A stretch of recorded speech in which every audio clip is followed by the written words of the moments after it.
नमस्कार, स्वागत आप सभी का। आप देख रहे हैं अमरुजाला.com। आपके साथ मैं हूं प्रतीक्षा और मेरे साथ बेहद खास मेहमान आचार्य प्रमोद मिश्रा जी मौजूद हैं।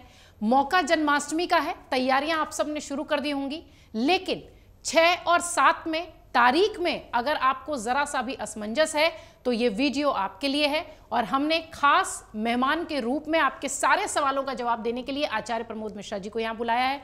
आचार्य जी, बहुत स्वागत आपका।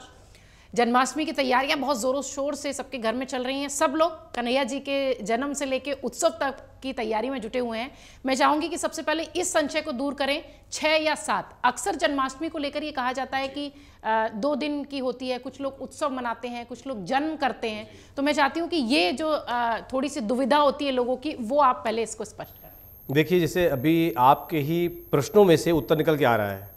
प्रश्न आपने बड़ा सुंदर किया है, उत्तर भी उसी में से आ रहा है कि कुछ लोग जन्म मनाते हैं, कुछ लोग उत्सव करते हैं।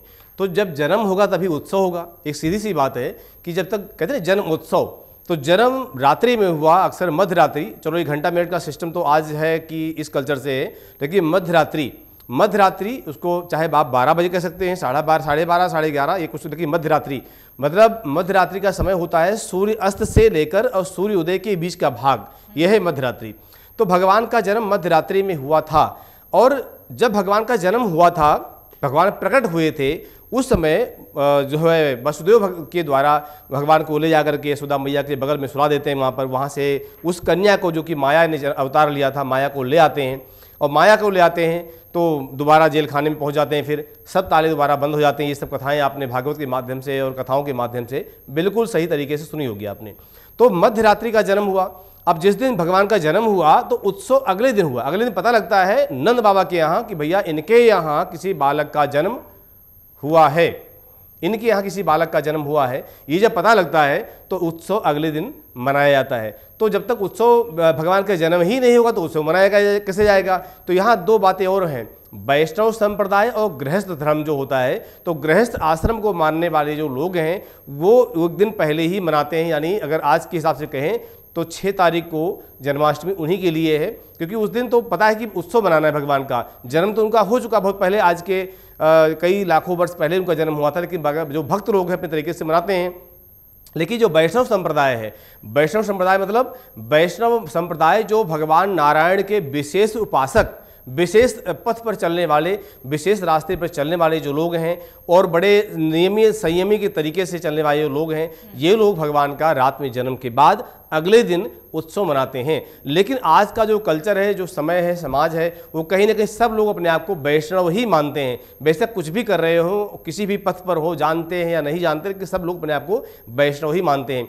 तो जो ये 2 पर्व हो जाते हैं, जो त्यौहार हो जाते हैं, वो दोनों त्यौहार इसीलिए हो जाते हैं कि एक है गृहस्थ धर्म के लिए और दूसरा है वैष्णव संप्रदाय के लिए। वैष्णव संप्रदाय के लिए जो कि भगवान का उत्सव बनाते हैं। और यही जो है गोकुल में भी यही हुआ था, ब्रजमंडल में भी यही हुआ था कि भगवान का रात्रि में जन्म हुआ है तो अगले दिन उनका उत्सव मनाया गया है। नंद बाबा ने अनेकों तरीके से जो भी कुछ मांग रहा है, इतने प्रसन्न है नंद बाबा कि जो भी कुछ मांग रहा है उसको वही लुटा रहे हैं। कि जो अन्न मांग रहा है तो अन्न ही दे रहे हैं, सोना चांदी दे रहे हैं। और ऐसा भी भागवत में कथा मैंने सुनी है कि जो है एक आदमी कोई जो है कहीं बांटने के लिए बाबा ने सब लगा रखा है, कोई अन्न बांट रहा है, कोई धन बांट रहा है, कोई गौदान कर रहे हैं, कोई सोना बांट रहा है, कोई चांदी बांट रहे हैं। तो ऐसी व्यवस्थाएं कर रखी हैं। अब कोई चांदी लेके आता है, चांदी की कोई थाल लेके आता है और किसी दूसरे ने देखा कि भाई ये चांदी की थाली कहाँ से लेके आए, तो कहता है भैया फला नंबर के काउंटर से मैं लेके आया हूँ, लौट गया, उस चांदी वाली वापस कर दी और सोने वाली लेके चला आया।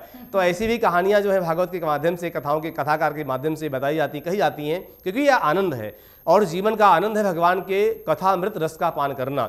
तो ये भी आनंद ही है जो कि हम लोग आनंद के माध्यम से, उत्सव के माध्यम से हम लोग मनाते हैं। जो भी सनातनी है, वो भारत ही नहीं अन्यत्र किसी भी देश में कहीं भी जहाँ जहाँ भी सनातन का झंडा लहराता है, प्रचार होता है, वहाँ सनातन को मानने वाले जो लोग हैं वो बिल्कुल उसी तरीके से, उसी आनंद के लिए, निजानंद के लिए उस पर्व को मनाते हैं। तो ये जो 2 शब्द हैं कि 1 दिन पहले या 1 दिन बाद या 2 दिन का, यही होता है कि 1 दिन वैष्णव संप्रदाय 1 दिन अक्सर बाद में ही होता है, उत्सव मनाता है। और गृहस्थ धर्म, भगवान का जन्म कहाँ से होगा? और जन्म होना है, जिस बालक का जन्म होता है तो परिवार को पता ही होता है कि भैया बच्चे का जन्म होने वाला है। और जन्म होने तो उसकी व्यवस्था उस तरह करेगा।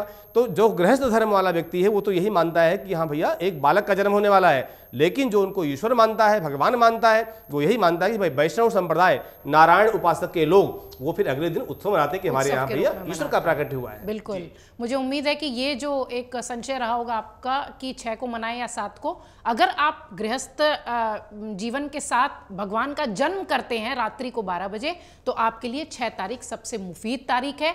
और उत्सव की अगर बात है तो वो 7 तारीख को आप उत्सव मनाएं। जैसा कि आचार्य जी ने भी कहा कि जो वैष्णव हैं वो आजकल सब अपने आप को उसी श्रेणी में मानते हैं, इसलिए उत्सव के रूप में मनाते हैं। तो 6 और 7 की जो दुविधा थी वो फिलहाल अभी आपकी खत्म हुई।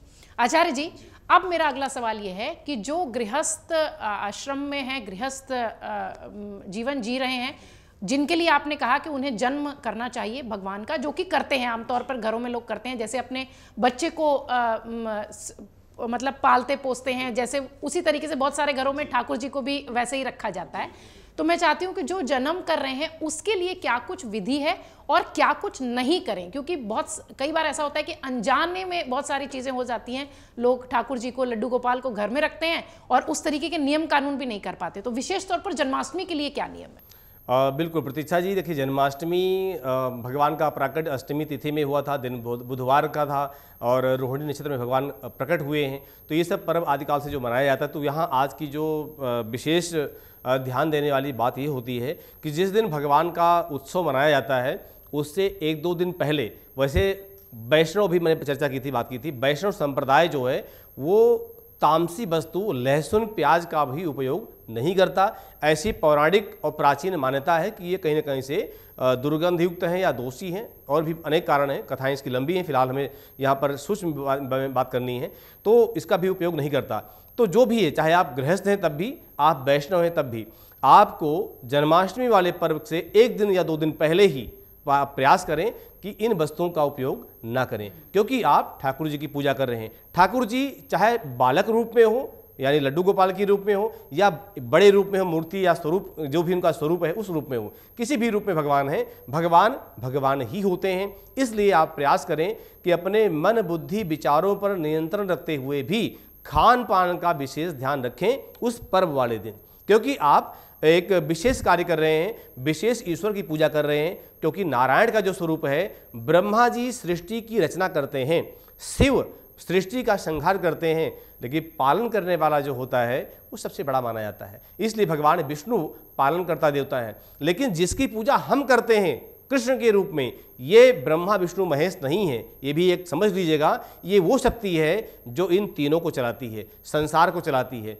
जिसके एक एक रोम में करोड़ों करोड़ों ब्रह्मांड भरे पड़े हैं, लगे हुए हैं, ये वो देवता हैं। ये ना तो इनके लिए कोई ऐसा, जैसे आप बालक की सेवा करते हैं तो बिल्कुल लड्डू गोपाल की भी सेवा बिल्कुल वैसे ही करनी चाहिए भगवान की।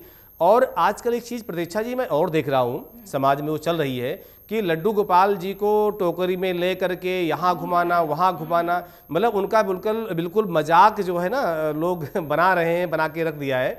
तो ऐसा न करें, क्योंकि वो भगवान हैं, ईश्वर हैं। ठीक है, आपकी आस्था है, बालक रूप में आप मानते हैं, ये बहुत अच्छी बात है, मानना भी चाहिए। धर्म को मानना, धर्म को जानना, जाने बिन न होए प्रतीति, बिनु प्रतीत होए नहीं प्रीति, ऐसा तुलसीदास जी रामचरितमानस में कहते हैं। तो आप पहले उनके बारे में जानिए, वो है कौन, जानिए, मानिए, लेकिन उनका मजाक न बनाएं। बड़े श्रद्धा भाव तरीके से, आस्था से उनका पूजन करें घर पे।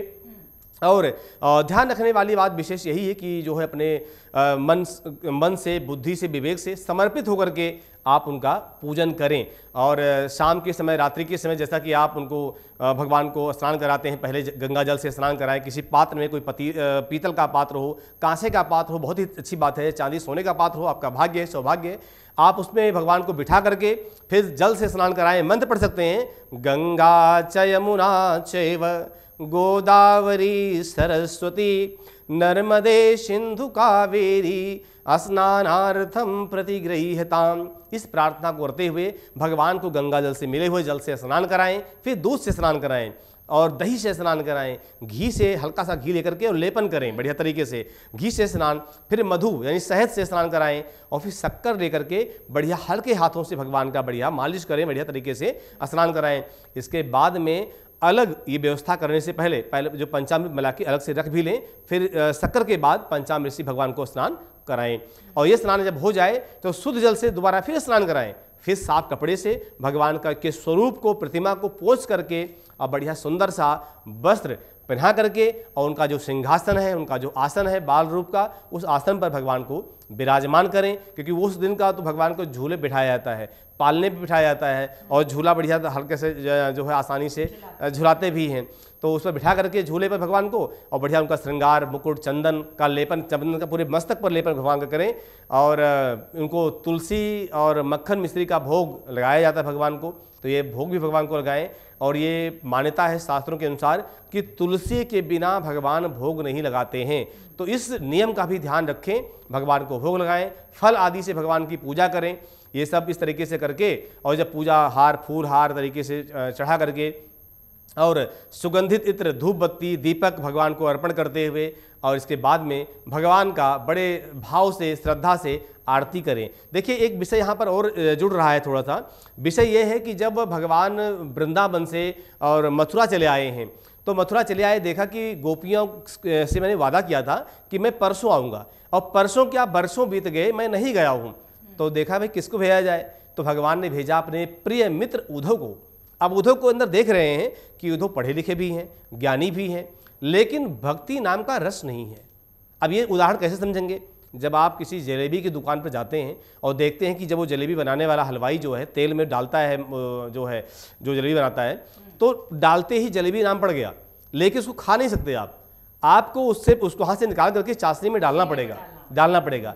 लेकिन नाम जलेबी पड़ गया है पहले से ही, लेकिन आप खा नहीं सकते, कभी कड़वा लगेगा। लेकिन चाशनी में जब बढ़िया डुबा दिया जाता है, कुछ देर पड़ी रहती है, अब खाइए, स्वाद देखिए, मुंह रसगुल्ले से भर जाएगा, स्वाद से भर जाएगा आपका।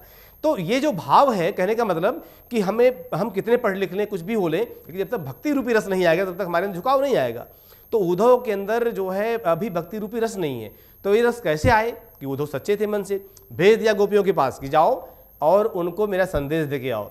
गोपियों ने देखा, इनको समझ गई कि ये लगता है कोई विशेष ही है आए हुए हैं, और भगवान ने परिचय के रूप में अपना मुकुट दे करके, अपना हार दे करके, अपना दुपट्टा दे करके, अपना रथ दे करके भेजा था कि शायद कोई पहचान पाए। क्योंकि वृंदावन जब गए थे तो पहली बार गए थे, कोई जानता नहीं था। भगवान ने अपना रूप दिया, अपना स्वरूप दिया, इसलिए परिचय हो गया कि भाई भगवान ने ही इनको भेजा है। गोपियों को अपने ज्ञान से समझा रहे हैं, गोपियों को कुछ पल्ले नहीं पड़ रहा। तो गोपियाँ कहती हैं कि ये तो प्रेम की बात है उद्धव, बंदगी मेरे बस की नहीं है, यहाँ सर दे के होते हैं सौदे, आस की इतनी सस्ती नहीं है। कहते हैं गोपियाँ कि जो प्रेम होता है, प्रेम हृदय से होता है, मन से होता है, भक्ति से होता है। यहाँ प्रेम का दिखावा करने की जरूरत नहीं है। तो मेरे कहने का तात्पर्य यही है, इस जो मैंने तुमको 2 लाइन का भजन सुनाया, कि ईश्वर के पूजा का दिखावा न करें, मन से करें, भक्ति से करें, आस्था से करें। लड्डू गोपाल की जो पूजा, लड्डू गोपाल इसी नाम है, भगवान बालक में हाथ में लड्डू लिए हुए इस मूर्ति में, इसलिए उनका नाम लड्डू गोपाल है। हाँ, तो इस तरह से पूजा करते हुए और बड़े श्रद्धा भाव से पूजा करें। उनको टोकरी में लेके न घूमें, उनको घर पे जहाँ भी उनका सिंहासन है, आसन है, घर का मंदिर है, वहीं उनको बिठाएं, वहीं उनको आसन दें। और जन्माष्टमी का पर्व इस तरीके से रात्रि में मनाएं। मन बुद्धि विचारों पर नियंत्रण रखते हुए, आपके मन में, विचारों में, वाणी में ऐसा कोई दोष ना आने पाए, उनको ना आने दें, उनको दूर रखें और मन को समर्पित करें ईश्वर में। कहती हैं गोपियाँ कि प्रेम वालों ने कब वक्त देखा, उनकी पूजा में सुन ले ए उद्धव, प्रेम वालों ने कब वक्त देखा, उनकी पूजा में सुन ले ए उद्धव, यहाँ दम दम पे होती है पूजा, यहाँ दम दम पे होती है पूजा, सर उठाने की फुर्सत नहीं है, ये तो प्रेम की बात है उद्धव। ये प्रेम की बात है प्रतीक्षा जी। प्रेम से भगवान को मनाएं और प्रेम ही भगवान को अर्पण करें। बिल्कुल, आपका जो भगवान के प्रति जो आपकी श्रद्धा है वही आपका स्नेह बन जाती है, वही आपका प्रेम बन जाती है। और जिस तरीके से आचार्य जी भी लगातार कह रहे हैं कि कोई पर्व, कोई त्योहार हमेशा आप में भी बौद्धिक रूप से आप में भी सुधार, आप में भी थोड़ा अच्छा सुधार दिखे, इसके लिए ही होती है। इसलिए अपनी वाणी, अपने कर्म, अपने विचारों पर भी थोड़ा सा नियंत्रण रखें और शायद इसी से जो है हम एक बेहतर समाज भी बना पाएंगे। वापस जन्माष्टमी पर लौटें। 7 तारीख को जब उत्सव की बात होती है आचार्य जी, जिस तरीके की अभी हमने चर्चा भी की कि जन्म हो गया है, अब उत्सव की बात है। भारत के अलग अलग इलाकों में उत्सव अलग अलग ढंग से मनाया जाता है। कहीं दही हांडी होता है, कहीं मतलब मथुरा और ये जो ब्रज की पूरी भूमि है वहाँ एक अलग तरीके की रंगत होती है। वहाँ तो 3-4 दिन पहले से ही दिखने लगता है कि हाँ बस जन्माष्टमी आ रही है। तो 7 तारीख का उत्सव किस तरीके से जो सामान्य लोग हैं वो कैसे करें, और दूसरी चीज़ मंदिर में जाकर भी पूजन अर्चन करने का जो एक तरीके का विधान है हर त्यौहार पर, उसको जन्माष्टमी पर कैसे करें? हाँ बिल्कुल, देखिए बड़ा अच्छा प्रश्न आपका है। क्या होता है कि जैसे अब अभी आपने बात की कि भारत में अलग अलग प्रांत के लोग हैं, अलग अलग, विशेषकर उत्तर भारत में अलग अलग कल्चर के लोग हैं। तो अब रही बात, ईश्वर तो एक ही है, परमात्मा एक ही है, लेकिन हमारे अपने मनोविचार, हमारी अपनी भावनाएं, मनाने के तरीके और भी साथ रहता है। जब कोई पूजा पाठ शुरू होता है ना, पूजा पाठ के पहले ही, उस मंत्र के पहले ही एक लाइन लिखी होती है कि देश कालो संकीर्त्या। मतलब इसका ये होता है कि आप जहाँ भी हैं, हम जब गांव में थे, बचपन में थे, हमने देखा कि थोड़े से 2-4 सामग्री में ही भगवान की पूजा संपन्न है। लेकिन जब शहर में आए, गुरुकुल में पढ़े लिखे आगे आए, तो देखा कि भाई एक पूजा सामग्री करने के लिए आजकल लगभग 2,000-2,500 रुपये चाहिए। लेकिन कहीं जगह 100 रुपये भी वहाँ भी काम चल जाता है, कहीं 2-2,5 हज़ार भी चाहिए। कहने का तात्पर्य यही है कि आपका जो भाव है, अपने भाव और अपने मन के तरीके से, श्रद्धा भाव ही सबसे बड़ी चीज़ है। कम सामग्री में भगवान की पूजा होती है, करोड़ों की सामग्री में भी नहीं हो पाती है। कहने का तात्पर्य आपका मन समर्पण है तो बहुत तरीके से होता है। रही बात मंदिर की, तो आसपास जहाँ भी आप रहते हैं आप मंदिर जरूर जाएं, घर में भी पूजा करें, लेकिन आसपास सामूहिक मंदिर बना हुआ है वहाँ भी जा करके, और जो भी पूजन सामग्री आप ले आते हैं और अलग अलग कल्चर के अनुसार जो भी जहाँ जहाँ आपके यहाँ जो चीज़ें उपलब्ध हैं उसके अनुसार, भगवान प्रेम का भूखा है। भागवत में भगवान कहते हैं, भगवान स्वयं कहते हैं कि पत्रम पुष्पम फलम तोयम यो में भक्त्या प्रेक्षति। मेरा भक्त मुझे पत्ता फूल फल जल जो भी दे देता है मैं उसको स्वीकार करता हूँ। क्यों स्वीकार करता हूँ? क्योंकि उसने अपना मन समर्पण किया है उस पत्ते में, उस फूल में, उस फल में, अपनी बुद्धि दी है, अपनी आत्मा दी है, अपना भाग दिया है, अपनी आस्था दी है, इसलिए मैं उसको स्वीकार कर लेता हूँ। एक श्रद्धा के फूल से भगवान की पूजा होती है। तो आसपास जो मंदिर है वहाँ आप जरूर जाएं। जो भी आपके यहाँ पूजन सामग्री उपलब्ध है, जैसा कि चंदन, अक्षत, फूल, भोग, कई जगह तो मैंने देखा कि बहुत सारे कल्चर में ऐसा करते हैं लोग कि गरी की गोले की बर्फी बनाते हैं, पेड़ा बनाते हैं, लड्डू बनाते हैं, वो भी ले जाते हैं, धनिये का प्रसाद बनाते हैं, वो भी ले जाते हैं, खोए का बनाते हैं, वो भी ले जाते हैं। तो कहने का तात्पर्य यह है कि जो भी प्रसाद सामग्री, भोग सामग्री उपलब्ध है, तुलसी पत्ता आप सब में जरूर डालें, ये आवश्यक है, भगवान को प्रिय है, ये भोग भगवान का है, आप जरूर लेके जाएं। और अपना सब ला के, वही है आस्था की बात कि मन को ईश्वर के समर्पण करें। और अभी एक लाइन सुनाई थी कि यहाँ पर ये तो यहाँ दम दम पे होती है पूजा, सर उठाने की फुर्सत नहीं है। तो जब आप अपने आप को अर्पण कर देते हैं ईश्वर को, तो सबसे बड़ी श्रद्धा सामग्री वही है और सबसे बड़ी दक्षिणा भगवान की आपका मन ही होता है, वो आप चढ़ाएं और भगवान का पूजन करें। बिल्कुल, जिस तरीके से हम ऑफिस के दिनचर्या में होते हैं, भागदौड़ में होते हैं, इसलिए हमारी कोशिश ये होती है कि इस तरह के वीडियोस हम आपके लिए बनाएं ताकि सामान्य तौर पर बिना परेशानी के कैसे आप अपने धर्म, संस्कृति और संस्कारों का भी निर्वहन कर सकें और अपने कामकाज पर भी ध्यान कर सकें। इसीलिए हमने प्रमोद जी से बहुत सरल और बहुत सहज उपाय आपके लिए जन्माष्टमी के लिए रखे थे।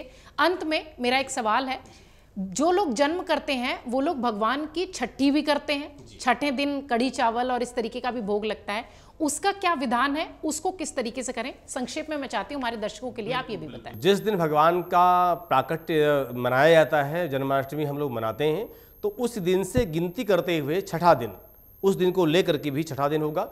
और छठे दिन भगवान की छठी मनाई जाती है, शाम के समय भगवान का पूजन किया जाता है और उस दिन भगवान को जो है नए वस्त्र आदि पहना करके, और प्रसाद के रूप में जो भी कई जगह कढ़ी चावल है, कई जगह छोले चावल बनाते हैं, कई जगह पूरा भंडारा ही करते हैं। तो ये आपकी अपनी व्यवस्था है, उस व्यवस्था के अनुसार आप देख करके, और छठी भगवान का पर्व उस दिन भगवान कृष्ण का पर्व जो है आप मनाएं। इस तरीके की सूक्ष्म विधि लगभग यही है। बाकी अपने अपने कल्चर के अनुसार, अपने अपने देशाचार के अनुसार जो भी आपके यहाँ जैसा होता हो, आप ऐसा उस तरीके से श्रद्धा भाव आवश्यक है, उसको जरूर आप भगवान में बिल्कुल, आप चाहे पत्ता चढ़ाएं या फूल या लड्डू या मेवे, लेकिन श्रद्धा बहुत आवश्यक है, जैसा कि आचार्य जी भी कह रहे हैं।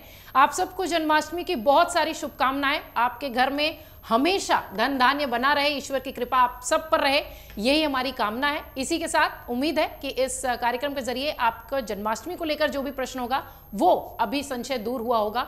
आप सबका बहुत धन्यवाद ये वीडियो देखने के लिए। आचार्य जी बहुत धन्यवाद हमारे दर्शकों के तमाम सवालों को जो है उसका जवाब देने के लिए और परेशानियां जो उनकी थी, उनके जो संशय थे उसे दूर करने के लिए बहुत धन्यवाद। आप सबका भी हमारे साथ यूं ही जुड़े रहिए, देखते रहिए अमर उजाला।